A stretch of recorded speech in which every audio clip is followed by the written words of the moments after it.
Bonjour à tous, quel plaisir de vous savoir connectés avec nous là où vous êtes pour échanger sur un thème, un aspect de l'éducation chrétienne.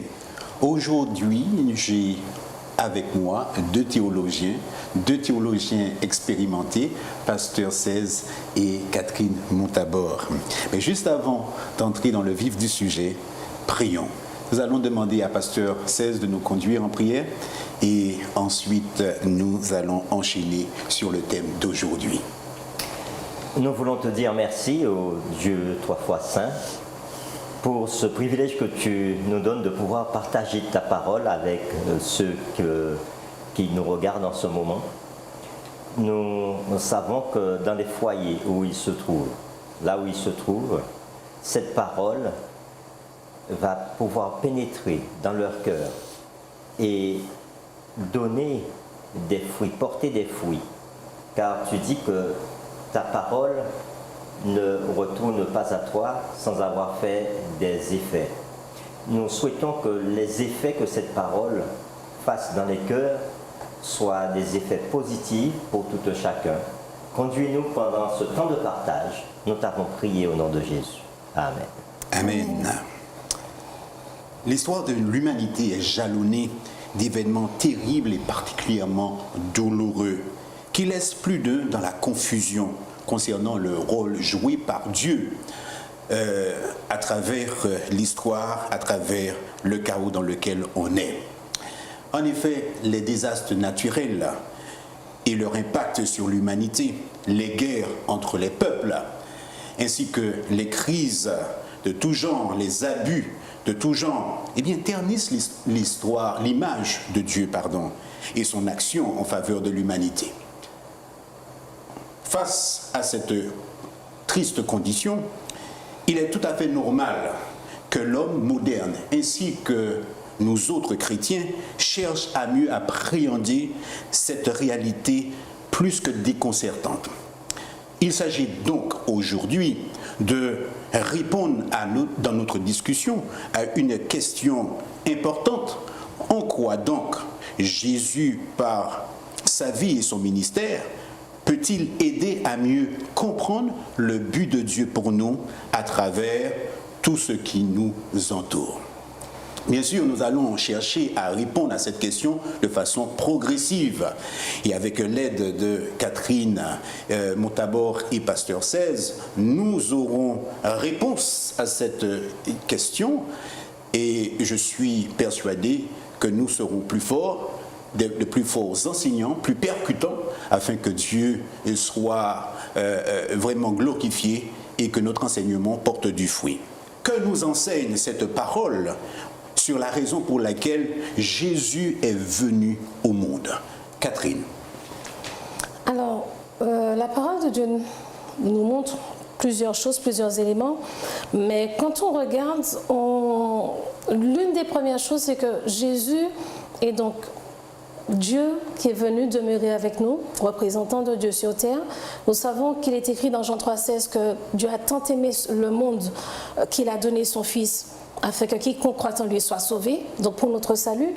Mais nous voyons aussi que Dieu étant Jésus avec nous dans ce monde, il est là aussi pour refléter la gloire du Père, comme nous voyons dans différents passages bibliques, mais pour nous montrer d'une manière aussi plus concrète, vivre sur cette terre avec en nous, inscrit dans nos cœurs, la parole de Dieu. Okay. Jésus aurait pu arriver directement à 33 ans et puis se faire crucifier. C'est pas ce qu'il a fait. Il a grandi, il a eu un travail, d'accord, il a grandi avec sa famille, il a exercé un travail, ce qui signifie qu'il a donc assumé ses responsabilités dans la vie. Il n'est pas resté là sur ses parents, puis bon, c'est vous qui me donnez à boire, à manger, vous êtes resté. Non, il a assumé ses responsabilités, il a fait tout ce qu'il avait à faire, et quand le temps de son ministère est arrivé, il l'a fait.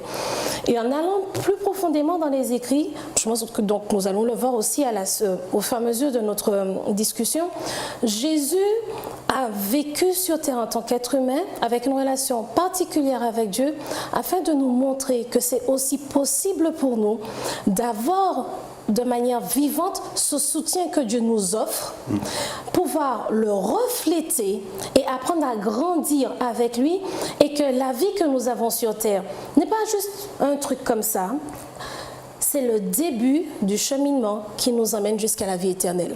Et que l'intérêt de Dieu pour nous ne commence pas quand Jésus va revenir pour la vie éternelle, mais il a déjà commencé, il est déjà aujourd'hui de manière pratique. Ok. On parle dans Hébreu que Jésus est l'empreinte de Dieu. Que peut-on dégager dégager de cette expression? On parle de la gloire, tu as parlé de la gloire de Dieu, il est venu comme la gloire de Dieu, représentant la gloire de Dieu. Ce sont des images qui sont lourdes de sens. Que peux-tu dire de ces expressions, Oni? Alors, je profite pour rebondir par rapport à ce que disait Catherine, en disant que Jésus, il est venu pour nous apporter, nous montrer un chemin. Mais en venant, et la parole de Dieu nous le montre dans l'Épître aux Hébreux, Jésus est venu montrer, révéler qui est Dieu. Exact. Il est venu révéler. Et en révélant qui est Dieu, il a été Dieu avec nous. Emmanuel. Emmanuel, c'est l'Emmanuel. On peut ouvrir la parole de Dieu dans Hébreux chapitre 1er, à partir du verset 1er jusqu'au verset 4, où il nous est dit: après avoir autrefois et à plusieurs reprises et de plusieurs manières parlé à nos pères par les prophètes, Dieu, dans ces derniers temps, nous a parlé par le Fils, qu'il a établi héritier de toutes choses et par lequel il a aussi créé le monde, et qui, étant le reflet de sa gloire et l'empreinte de sa personne, et soutenant toutes choses par sa parole puissante, a fait la purification des péchés et s'est assis à la droite de la majesté divine dans les lieux très hauts, devenu d'autant supérieur aux anges qu'il a hérité de noms plus excellents que le leur. Alors, et tu l'as souligné tout à l'heure, Harold, tu as parlé de l'empreinte. Jésus est venu pour montrer qui est Dieu, pour révéler qui est Dieu, pour nous dire, pour montrer à travers sa vie, décrire comment Dieu est amour. Et la réalité que Jésus est venu apporter, c'est de dire Dieu est amour, Dieu nous aime. Donc à travers cela, on voit qu'il est venu nous révéler le caractère de Dieu. Tout à fait, puisque à la base même du trône de Dieu, c'est l'amour. Et le caractère de Dieu, c'est l'amour. N'est-ce pas, Catherine? Tout à fait. Oui, Oui. Sinon, en fait, Dieu est amour. Le fruit de l'esprit, c'est l'amour. Donc, le caractère de Dieu s'exprime au travers de Jésus-Christ, et surtout pour les personnes qui ne sont pas forcément habituées à la Bible, qui apprennent pas à découvrir, qui nous écoutent et se posent des questions, j'aime bien dire aux gens que si on nettoie, il y a au moins 6 définitions de l'amour. Exact. Mais la meilleure des définitions, et la véritable, c'est celle qu'il y a dans la Bible. Amen. Dieu a tant aimé le monde qu'il a donné son Fils. Le rôle de Dieu dans son amour, c'était le sacrifice de Jésus. Donc, pour nous démontrer qu'il était voilà, amour. puisque l'objectif final de l'être humain, c'est pas de souffrir sur cette terre et ne pas aller plus loin. C'est qu'on est sur terre, mais il y a le salut avec Jésus-Christ. Maintenant, ce que je voulais dire tout à l'heure en disant que l'intérêt de Dieu ne commence pas après, quand Jésus revient, c'est parce que cet amour, en effet, s'exprime dès maintenant. Et chacun d'entre nous, en reflétant l'amour, va le refléter à sa position. Oui. Parce que mon sacrifice ne pourra malheureusement sauver personne, hein. C'est Jésus le seul qui peut sauver, pas moi. Mais c'est ce qui va en effet nous permettre de comprendre que, au travers de tout ce que Jésus a fait, il reflète Dieu, et il nous montre aussi que des fois, vous savez, on se traverse des difficultés, on se demande mais c'est pas possible, c'est pas humain, c'est pas vivable. Et il nous dit d'une manière concrète et pratique: j'ai traversé un moment aussi très compliqué moi-même, surtout vers la fin, on le sait, vers la fin et la crucifixion. Je savais que j'allais souffrir humainement, j'allais sentir la souffrance et la douleur lorsque j'allais mourir. Dieu ne m'a jamais abandonné, j'ai gardé sa main. Vous aussi, ça va être compliqué, ça va être des fois très dur, ça va être des fois presque, j'ai envie de dire, l'horreur à certains moments. mais Dieu va continuer à vous accompagner si vous voulez garder sa main. Et c'est une des expressions, parmi toutes, parce qu'il y en a plein, de l'amour de Dieu. Je pense que l'essentiel, c'est l'amour de Dieu. L'amour de Dieu. Jésus est venu révéler l'amour de Dieu. Oui. Et je voudrais ajouter que Jésus est venu comme une lumière. Ah oui, dans le monde. Bien sûr. Pour éclairer, parce qu'on vit dans un monde enténébré. Lorsqu'on regarde le nombre de crimes, de désastres qu'il y a dans ce monde, on se rend compte qu'il y a un besoin de savoir où marcher. Et tu as parlé tout à l'heure de vérité. Effectivement, il y a tellement de vérités prêchées dans ce monde et parlées dans ce monde, donc on ne sait pas où aller. Et Jésus est celui qui me dit comment m'orienter. Il va éclairer de sa gloire le monde. D'où la prochaine question qui est également liée à ton commentaire, Ronnie. Dans l'évangile de Jean, Jésus est présenté comme la parole. Vous connaissez la parole dans les premiers versets de l'évangile de Jean. Et en tant que tel, quelle révélation a-t-il apporté? Quelles sont ses qualifications en ce sens, lorsqu'on fait référence à Jésus en tant que la parole, quel poids cela a dans le sens où il peut encore nous enseigner de par sa vie et son ministère? Alors, j'aime particulièrement l'évangile selon Saint Jean. Beaucoup aiment cet évangile. Oui, parce que Jean me parle énormément de sa façon d'écrire. Et en parlant de Jésus, il parle de la lumière. Et au verset 8, il est dit, il parle là de Jean premièrement, oui. De Jean le Baptiste. Oui, Jean le Baptiste, celui qui l'a annoncé. Il dit de Jean Baptiste, il n'était pas la lumière, mais il parut pour rendre témoignage à la lumière. Alors, remarquons bien que celui qui a apparu avant Jésus, Jean le Baptiste, n'était pas la lumière, mais il vient pour rendre témoignage de cette lumière.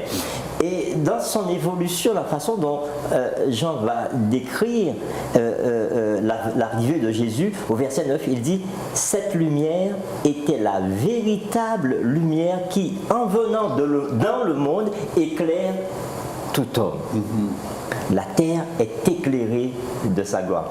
Jean fait référence à Genèse chapitre 1er, où au début, à la création, Jésus, qui est l'auteur de la création, puisque Jean le dit ici, tout à fait. Jésus, qui est l'auteur de création, va faire cette déclaration, que la lumière soit. Et la terre qui était plongée dans les ténèbres est éclairée. La venue de Jésus à travers dans ce monde va éclairer les hommes de la gloire de Dieu. Et cette gloire, on pourra la contempler. Et j'en continue, on ne peut pas lire là maintenant, mais je vous invite, amis auditeurs, de continuer cette lecture de chez vous.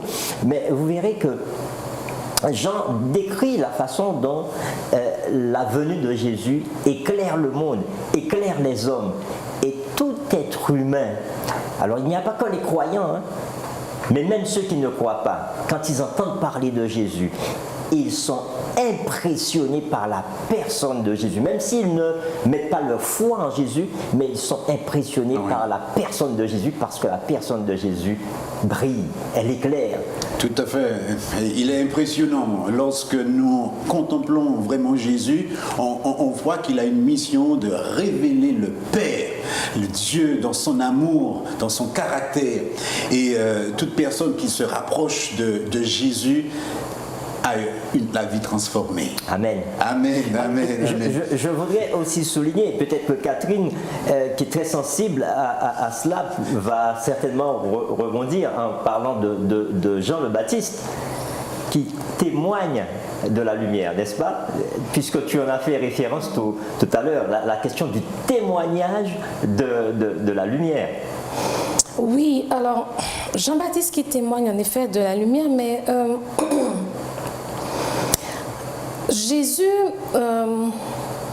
Jésus, parole de Dieu, qui est venu sur terre, il nous montre, donc oui, il y a Jean-Baptiste qui témoigne de la lumière, nous qui aussi croyants, chrétiens, croyons et lisons la parole de Dieu, devons témoigner aussi de cette lumière. On devient les relais. Voilà, devenant les relais de cette lumière, afin de montrer donc qui est Dieu, comment, ce qu'il veut d'ailleurs pour l'être humain, parce que nous le savons, pour plusieurs d'entre nous le savent, d'autres personnes pourraient se poser la question. Mais l'objectif aussi, c'est que quand Jésus vient sur terre, témoin de cette parole, témoin vivante, l'expression, voilà, vivante de cette parole, c'est aussi pour nous permettre non seulement de connaître Dieu, connaître la parole de Dieu, et pour que nous puissions en être imprimés, grandir et être modifiés. Modifiés, c'est-à-dire transformés et avancer dans la vie. Et quand on regarde tout cela, c'est vrai qu'à certains moments, on peut se dire, oui, mais c'était il y a des siècles, des années. La vérité, c'est que même si la situation physique a changé, mais l'humanité de tout temps a vécu des moments difficiles. D'une manière ou d'une autre, certains événements sont identiques et ne font que se répéter. Et l'homme n'a pas changé, non? L'homme n'a pas changé, malheureusement, ça aurait été une bonne chose. Et cette présence de Jésus jusqu'à aujourd'hui a toujours cette valeur et ce poids pour nous dire que ce soit il y a 2000 ans, que ce soit aujourd'hui, ce que Jésus a voulu exprimer au travers de son amour et l'expression, donc la pratique de la parole de Dieu, c'est quelque chose qui nous concerne jusqu'à aujourd'hui, pas seulement que pour les autres, mais la réalité, c'est parce que cela agit d'abord en moi. C'est parce que cet amour que des fois je cherche depuis longtemps, je prends le temps d'ouvrir mes yeux et de voir combien Dieu m'a toujours encouragé et assisté au travers de toutes mes difficultés. C'est un des éléments qui me permet de voir que Dieu m'aime et qu'il est encore à côté de moi. Tout ce que je peux voir, donc le sacrifice de Jésus, qui quand même, tous ceux qui ont souffert physiquement savent qu'est-ce que c'est que la souffrance, se rendent compte que quelqu'un qui n'a rien fait, c'est la même chose. Certaines personnes ont des problèmes de santé qu'elles n'ont pas choisis et on a envie de se dire, mais pourquoi moi? Ce n'est pas Dieu. L'ennemi ne peut pas nous laisser tranquilles. Mais ce que Jésus nous a montré, c'est que même si en effet je ne suis pas responsable de cette souffrance, Dieu ne va jamais m'abandonner au travers de ce qui se passe. Amen, amen. Il va toujours m'encourager, m'entourer. Il va me permettre non seulement moi d'agir comme Jésus a agi jusqu'au bout, jusqu'à la dernière minute, mais il va aussi permettre aux autres de m'aider, de me soutenir et de m'accompagner jusqu'à la dernière minute. Parce que c'est aussi ça le sacrifice et la vie de Jésus. Ce n'est pas seulement dire que Jésus allait monter sur une croix, sacrifié, mort, ressuscité. Il a eu des amis proches, des personnes proches qui sont restées jusqu'à la dernière minute avec lui. Et lui, il les encourageait tant qu'il pouvait jusqu'à la dernière minute quand il a regardé Marie et son disciple. Donc, en le remettant en mettant parallèle avec ce qui nous arrive aujourd'hui, chaque moment et étape de la vie de Jésus va correspondre à quelque chose qui s'est passé et qui se produit et se produira encore dans ma vie. Et Jésus est en train de dire, ça s'est passé à une autre échelle pour moi parce que mon sacrifice vous sauve. Exact. Mais toi qui souffres et qui avances de manière difficile, regarde bien, même s'ils ont l'air d'être éloignés de ta souffrance, mais regarde, tu en as autour de toi qui sont là pour t'accompagner comme ils peuvent, autant qu'ils peuvent. Et au travers d'eux, je continue à te dire que je t'aime et te rappeler que je suis déjà mort pour toi. Donc, garde courage parce qu'après tout cela, au-delà de tout cela, il y aura la libération de tout cela, de la souffrance, que ce soit physique ou mentale, pour l'éternité et pour nous tous. Alors, ce que je retiens de ton propos, c'est que Jésus a fait un sacrifice. Et de ce sacrifice, il a enrôlé des hommes et des femmes dans un enseignement, dans une façon de faire, afin qu'eux aussi puissent contribuer à soulager la souffrance de ce monde, dans ce monde. Et moi, j'aime bien, nous sommes les relais de Dieu. Oui. Et puisque nous parlons d'éducation chrétienne, nous devons comprendre que l'enseignant n'est pas là simplement pour partager un message théorique, mais il est dans l'implication parce qu'il est dans une mission, n'est-ce pas? Et je te remercie pour cette application. Il y a un passage dans Jean, l'évangile de Jean que nous aimons bien, parce que Jean c'est l'auteur de l'amour. Au chapitre 14, le verset 8, il y a... Et c'est Philippe qui vient, qui ose poser une question embarrassante à Jésus. Et il dit à Jésus, montre-nous le Père, et cela nous suffit. Alors, j'aimerais vous taquiner un instant en vous posant cette question. Aujourd'hui, pensez-vous que cette difficulté a été résolue ou persiste-t-elle? Je dirais que... En d'autres termes, est-ce que... Elle persiste encore. Elle persiste encore. Elle persiste encore. Ouais. Parce que Jésus était à côté de Philippe. Philippe marchait avec Jésus et Philippe n'a pas remarqué qui était réellement Jésus. Et parfois, en tant que chrétiens, nous marchons avec Jésus. Jésus est à côté de nous. Et nous avons envie de dire à Jésus de temps en temps, Seigneur, fais un miracle pour moi. Seigneur, montre-moi le Père. Montre-toi à moi, révèle-toi à moi. Mais Jésus est à côté de nous, il se révèle chaque jour. Et parfois nous ne le voyons pas, malheureusement, parce que nous sommes tellement centrés sur nos problèmes, sur nos difficultés, sur nous-mêmes, que nous ne voyons pas Jésus. Alors j'aime bien ce que disait un ami qui malheureusement n'est plus de ce monde. Il expliquait que lorsque je suis en difficulté, lorsque j'ai des problèmes, je ne vois pas Jésus. Mais ce n'est pas parce que Jésus n'est pas là, c'est parce que j'ai tourné le dos que je ne vois pas Jésus. Jésus me voit. Et Jésus continue à me voir, même dans mes problèmes. Mais comme je lui ai tourné le dos, donc je ne le vois plus. Mais il suffirait que je fasse un demi-tour et je peux le revoir. Te reconnecter et connecter avec lui. Être connecté avec lui. Et c'est pour ça que Philippe, il est avec Jésus, il marche avec Jésus, mais il n'a pas compris qui est Jésus. Et souvent, mon ami, toi qui nous regardes en ce moment, souvent, nous, humains, nous passons à côté de Jésus. Nous parlons dans nos prières avec Jésus, mais nous avons le sentiment qu'il est très loin de nous. Parce que nous avons un manque de confiance en Jésus. Nous ne croyons plus que Jésus peut faire les mêmes miracles qu'il a fait lorsqu'il était vivant et qu'il peut accomplir ces miracles-là dans nos vies. Donc la question que tu poses, est-ce que les choses ont changé? Non, les choses n'ont pas changé parce que nous demeurons humains.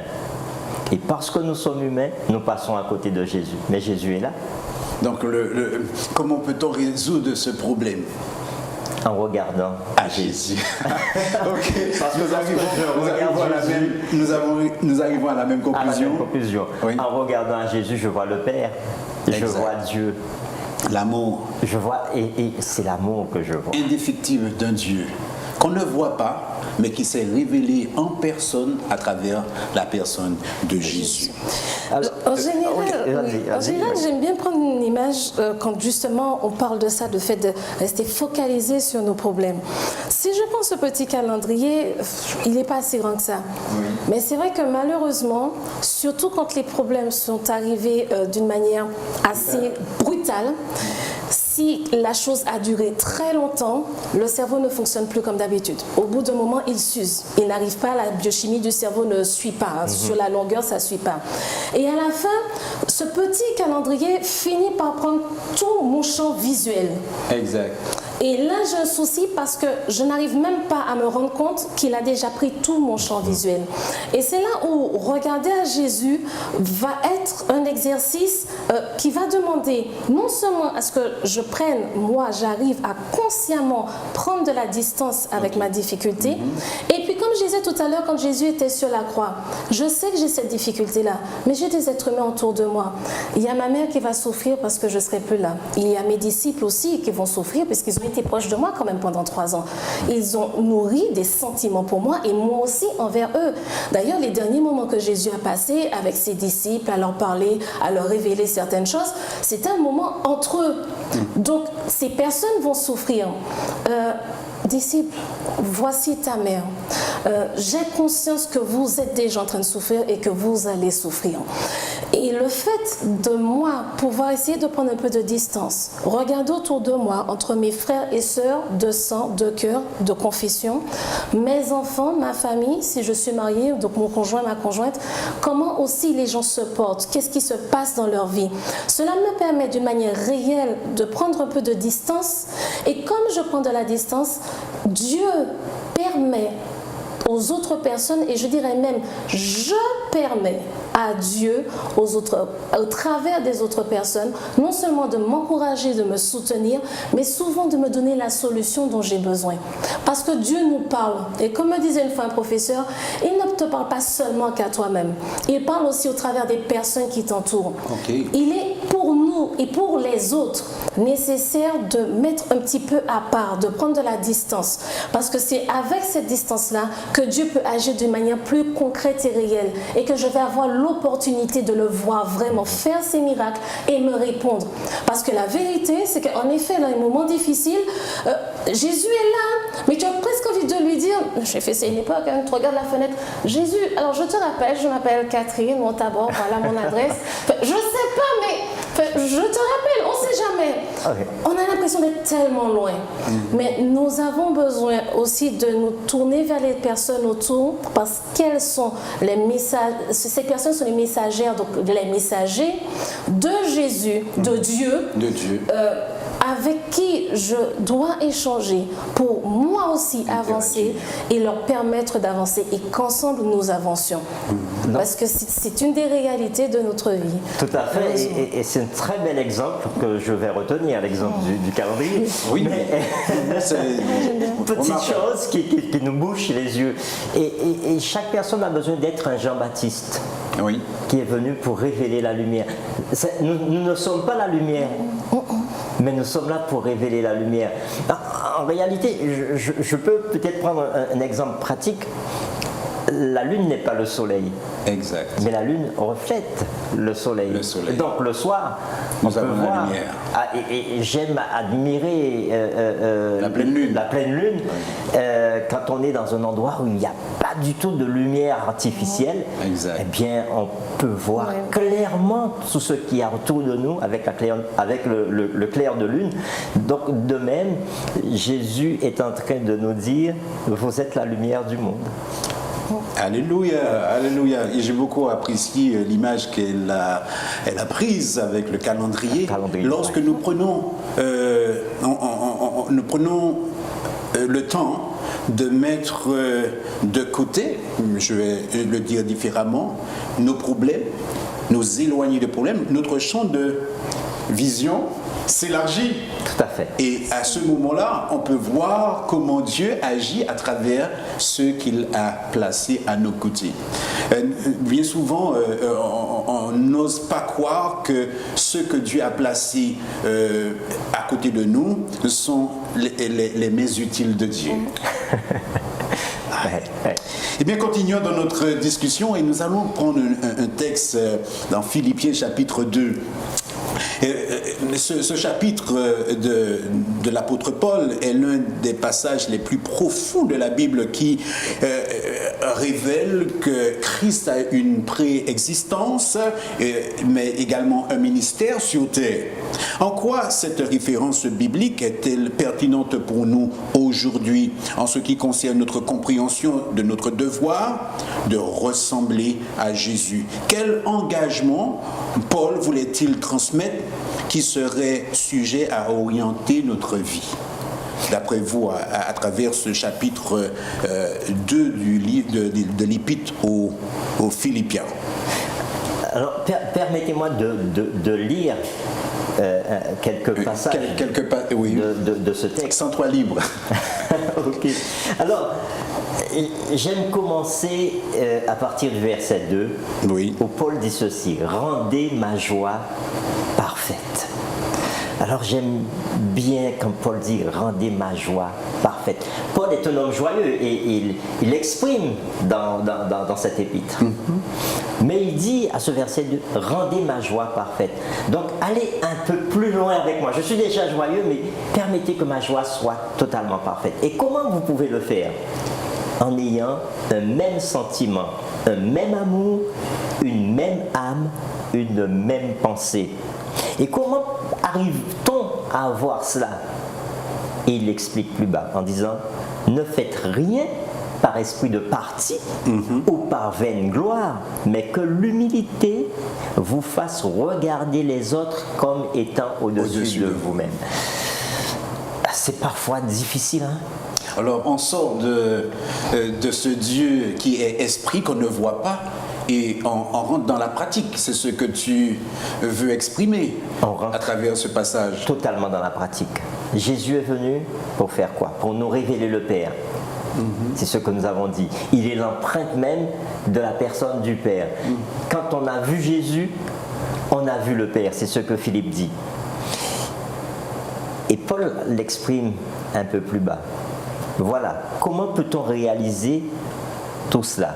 Eh bien, Paul va nous dire qui était Jésus et comment était Jésus par ce magnifique cantique. C'est un poème, c'est un cantique qu'on retrouve là.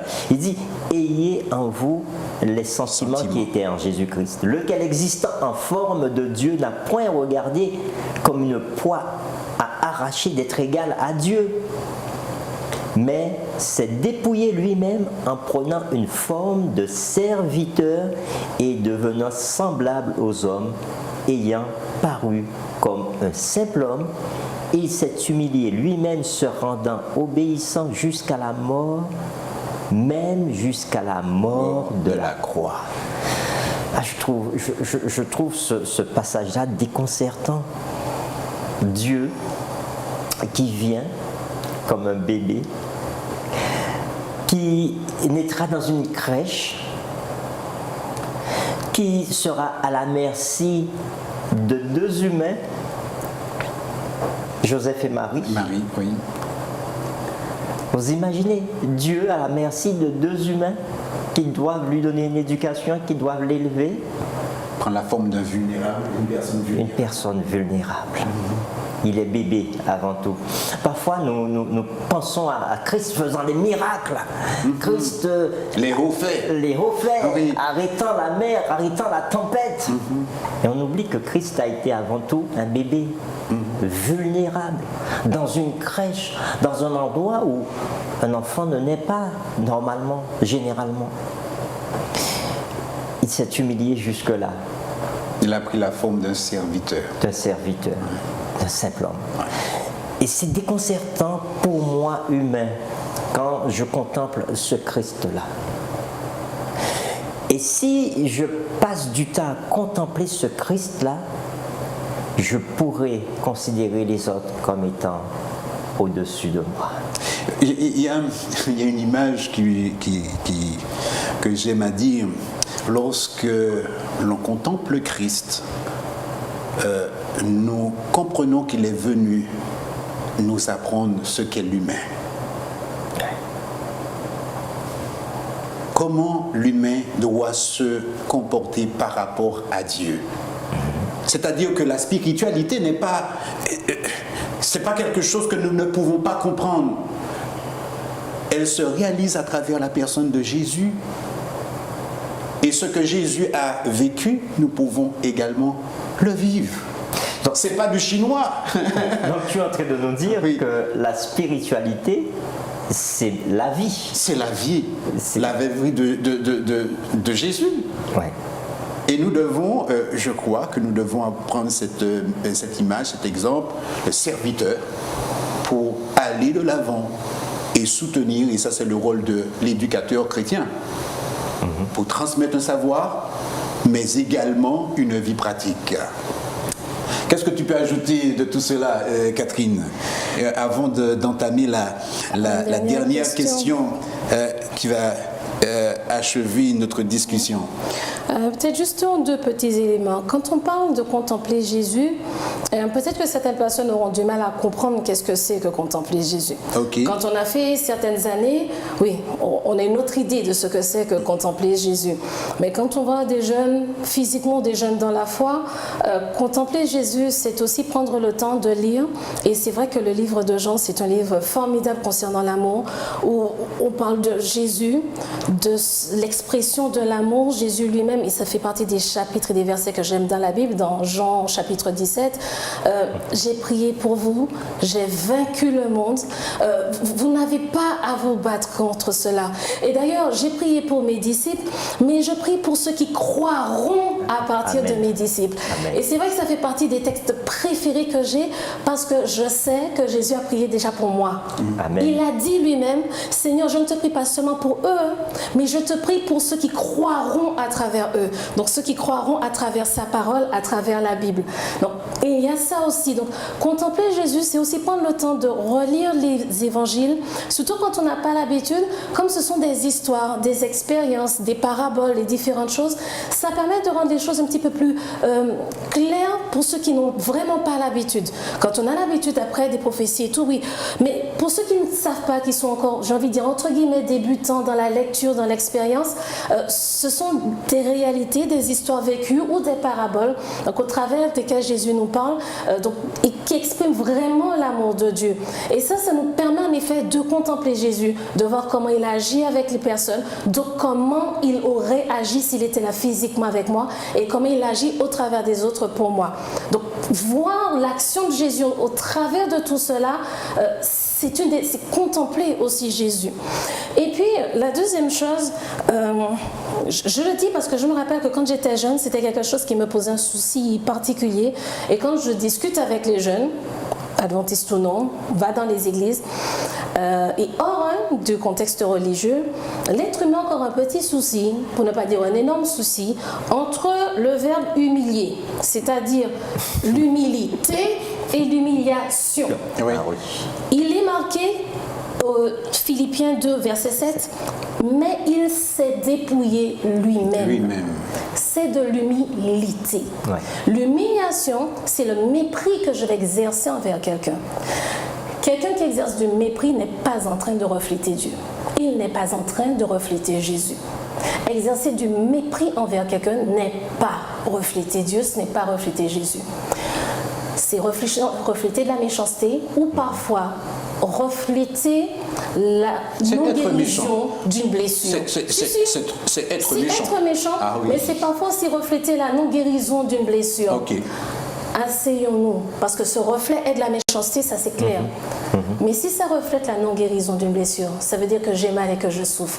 Il est peut-être temps que j'arrête de souffrir et que j'arrête de faire souffrir les autres. Parce que nous sommes tous en train de souffrir et je ne reflète pas Dieu en agissant de la sorte. Donc, l'humilité, c'est il s'est humilié lui-même. C'est ce qui est marqué au verset 8. Il s'est humilié lui-même. L'humilité, c'est ne pas nous mettre en avant, ne pas dire ah, je suis capable, je fais, mais comme Jésus, agir, soulager, soutenir, guérir. Tes péchés sont pardonnés. Je ne vais pas pardonner les péchés des autres, hein, mais je peux pardonner quelqu'un qui me demande pardon. Mais je ne pardonne pas les péchés des autres, c'est Dieu qui le fait, c'est pas moi. Mais il a en tout cas pu agir, guérir, soutenir, encourager et faire des miracles sans pour autant dire oui, allez crier sur tous les trois, je suis. Il a toujours dit oui qu'il était le Fils de Dieu. Mais il ne l'a pas mis en avant pour se mettre de manière supérieure en position je suis le supérieur. Voilà ce que je veux dire. Il s'est mis, comme tu disais, en état vulnérable d'un bébé et dans une crèche. Donc, les enfants qui naissent dans les pires difficultés du monde, Jésus est né dans un endroit où les enfants ne naissaient pas. Vous n'avez pas moins de valeur aux yeux de Dieu, ce n'est pas possible. Quel que soit là où vous êtes né, vous n'avez pas moins de valeur que les autres personnes aux yeux de Dieu. Regardez où Jésus, Dieu, le Fils, est né. Dans une crèche. Donc, l'humilité, ce n'est pas le fait d'humilier, de mépriser quelqu'un, mais en effet de ne pas se mettre en position supérieure, de se mettre au service, d'agir pour le bien, de collaborer avec les autres, parce que de la même manière que je fais le bien, Dieu, au travers des autres personnes aussi, me fait du bien. Mais si je me mets en position de méprisant et d'humiliateur, à quel moment je vais pouvoir recevoir ce bien que Dieu veut me faire? Et c'est là il faut comprendre que nous sommes tous perdants dans cette histoire. Alors que si je me mets en position justement de recevoir, donc je donne, mais je me mets aussi en position de recevoir. Et là, ce n'est pas de l'humiliation, c'est de l'humilité. Et ensemble, nous partageons dans ce sentiment d'humilité la joie de Dieu, la paix de Dieu, parce qu'ensemble, nous avançons comme Jésus lui-même l'a fait dans ce monde. Merci, merci. Tu voulais ajouter je voulais ajouter à ce que tu disais, que tu as très bien expliqué, et c'est là que la joie peut être parfaite. Cette joie parfaite que Paul disait au début de ce texte, rendez ma joie parfaite. C'est extraordinaire, n'est-ce pas? Alors, nous avons vu jusqu'à maintenant Jésus, cet enseignant.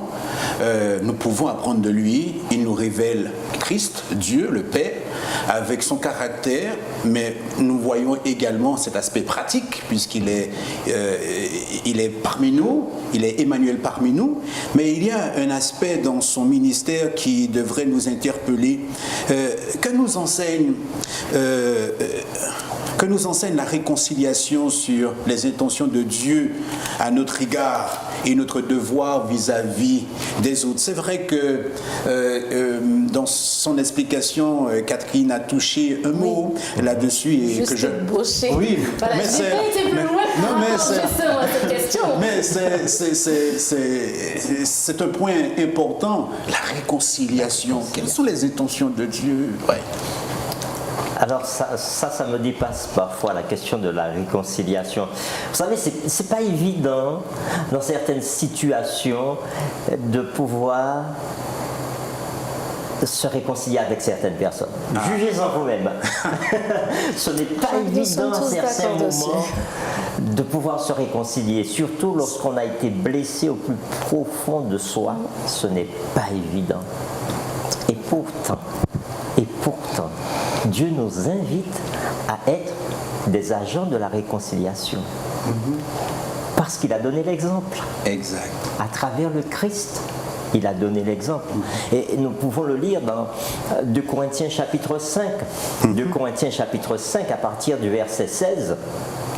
Je dis toujours que quand il y a un verset 16 quelque part, il y a quelque chose de fort à lire. Oui, pasteur 16. Je lis ainsi dès maintenant.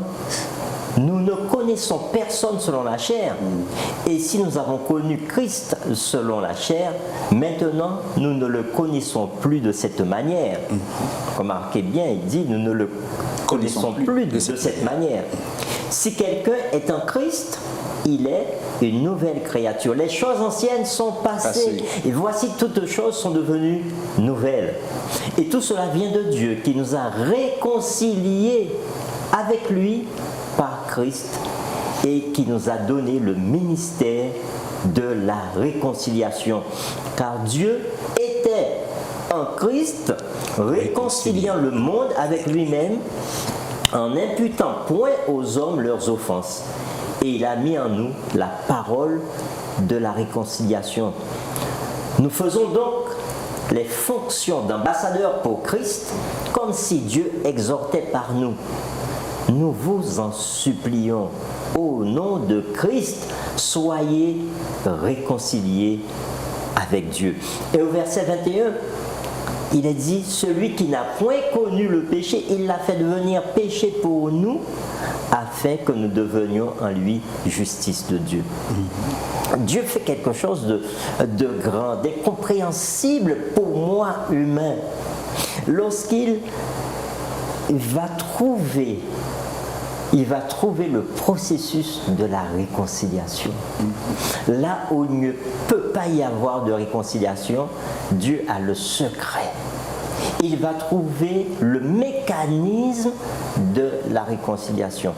Il va jeter un pont entre le ciel et la terre, à la personne de Jésus-Christ crucifié. Ça, c'est extraordinaire. Et j'aurais souhaité que Catherine, qui avait commencé, nous explique un peu, lorsque quelqu'un est blessé, comment cette personne peut être réconciliée avec la personne qui l'a blessé. Est-ce que moi, en tant que croyant, en tant que pasteur, est-ce que moi, en tant que pasteur, je peux être réconcilié avec Harold qui m'a fait honte devant l'Église entière? Si, alors... Y a-t-il espoir, Catherine? Y a-t-il espoir que je sois réconcilié avec cet homme? Si, il y a espoir. Et je crois que tu l'as lu toi-même. Hein. Mais j'ai envie de séparer ça en deux cas différents. Oui, parce que... Oui, on va prendre en deux cas différents. Et pour l'un des cas, pour les deux j'ai envie de dire, mais pour l'un des cas, c'est vrai que l'expression clé sera exactement ce que tu as lu au verset 20. Soyez réconciliés avec Dieu. Pour se réconcilier, il faut d'abord que moi, personne blessée, je reconnaisse que j'ai été blessée. Parce que c'est des fois très difficile et ça fait beaucoup de mal de reconnaître que j'ai été blessée. Donc ça voudrait dire que je dirais, mais non, c'est rien. Oui, mais au fond de moi, je suis en train de vous dire là. Mais non, c'est rien, c'est une manière d'essayer de ne pas souffrir parce que je ne sais pas réagir à cette souffrance, à cette douleur. Une sorte de fuite. Voilà, c'est une sorte de fuite qui n'arrange rien.